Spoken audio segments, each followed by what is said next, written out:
Deiter Rams is a German designer who coined one of my favorite terms, less but better. In the late 1970s, Deiter Rams was becoming increasingly concerned with the state of the world around him. He described it as, quote, an impenetrable confusion of forms, colors, and noises. As a product designer at Braun, he realized he could make a significant contribution to this issue. This led him to ask an important question. Is my design good design? His answer is expressed in his 10 principles for good design. As I was looking at this list, I realized that all of these principles can be modified from product design and applied to living an intentional life. So that's what I want to share with you today. Principle number 1, good design is innovative. From this, we derive good living fosters growth. According to Rams, innovative design always develops in tandem with innovative technology and can never be an end in itself. This brings me to versioning your life. Designers would never say version 1 is the final version, the final iteration. What if we applied this same concept to our lives? As I think about it, we could apply this to pretty much any area of our life, whether it's a morning routine, how we manage our finances, whatever it might be.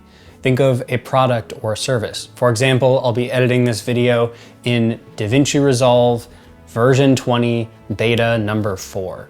I've been using this software since it was on version 14, like 6-7 years ago, and they just didn't stop there. It's been small, incremental changes over time that have led to a significant change over that 6 or 7 years. If we don't have iteration, we don't have innovation.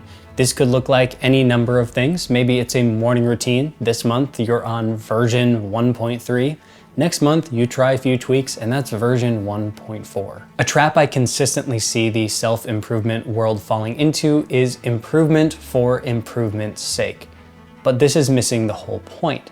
The point of self-improvement is you need a why behind it. There needs to be a reason beyond improvement in and of itself to make a change. Growth, change, innovation can give life meaning, but they're not the only things that give life meaning, so we should not assign undue importance to them. Science has proven again and again that change, innovation is really hard, and it only happens outside of your comfort zone. So whatever that change is, it needs to be worth stepping outside of your comfort zone to do. Good design makes a product useful. Good living makes your time meaningful. Good design emphasizes the usefulness of a product while ignoring anything that might take away from it. From a life perspective, there's a big difference between productivity and usefulness. Usefulness is about intentionality, and productivity is often about getting more done. The reality is we can be productive doing useless things. Our takeaway from this is to remove the things that don't serve you, the things that are uselessly productive. If a product had a feature that wasn't useful, it would be removed. We should apply the same principle to our lives. Good design is aesthetic. Good living values beauty in simplicity. According to Rams, the aesthetics of a product affect how we use it. Only well-executed products are beautiful. In my life, I've noticed that we treat beautiful things differently. For example, the microphone I usually use when I'm at home to film my videos is this one. It's the Sennheiser NKH50. It's a microphone from the 1970s that was designed in Germany, and it is a high quality piece of material. Every time I open the case to use this microphone, I'm in awe of the product. I treat it with reverence, respect, and I'm very careful with this microphone. I love how it sounds, I love how it looks, and the experience of using it is incredible. Now, by comparison, on this one, I'm using a tiny little lavalier mic right here. This is like $100 in total, and the difference between a $1,200 microphone that I use at home and a $100 microphone, I've thrown this one around. One of the buttons on the recorder doesn't work anymore because I beat it up.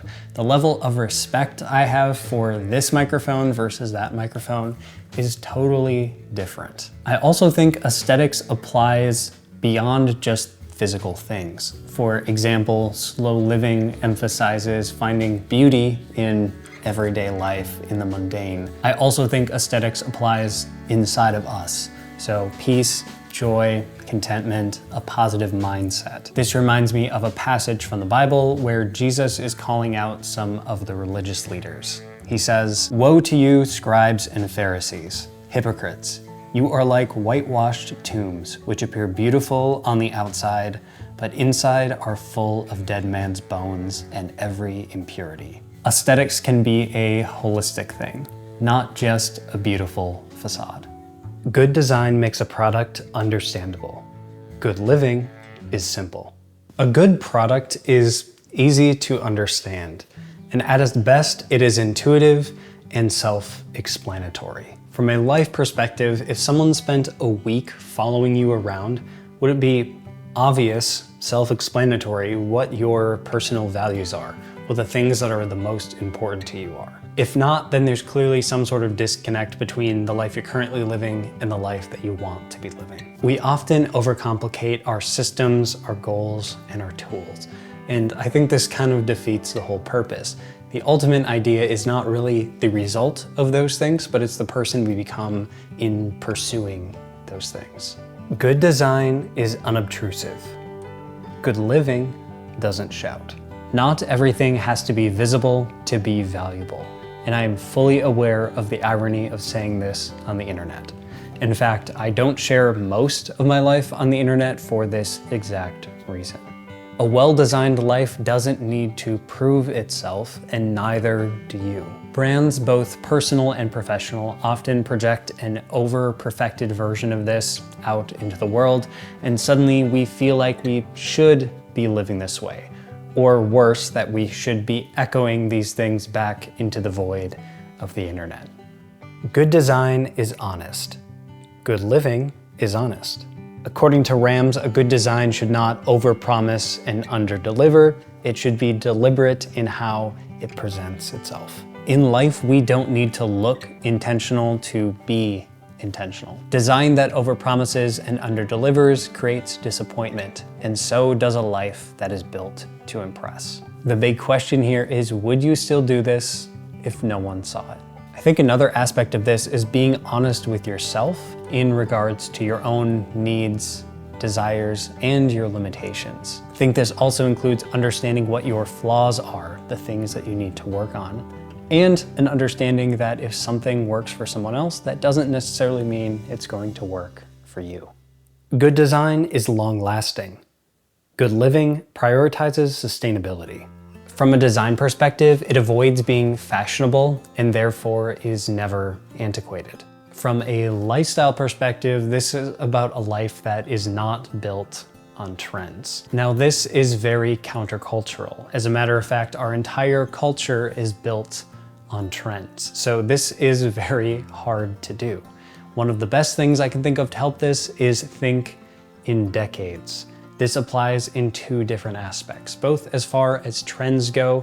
Trends tend to be prioritized by the decade they're in, but also as far as sustainability goes. Can I do this for the next 10 years? Does this routine, does this system, does this habit, does this financial decision support me for the next 10 years? Or is it something that is a trend that will be here this week and gone next week? Now, there is nothing wrong with trying new trends or habits. That is totally fine. But a life that is built on these is a life that constantly needs reset versus a life that is built on boring, repeatable, values-based systems. Life like that does not need reset. It's sustainable, it's consistent over time. Good design is thorough down to the last detail. Good living is all about the details. Okay, clearly I'm not a pool shark. I think one of the things that sets great design apart is that every detail has been thought of. A lot of time and effort has been putting into making sure the small things are just right.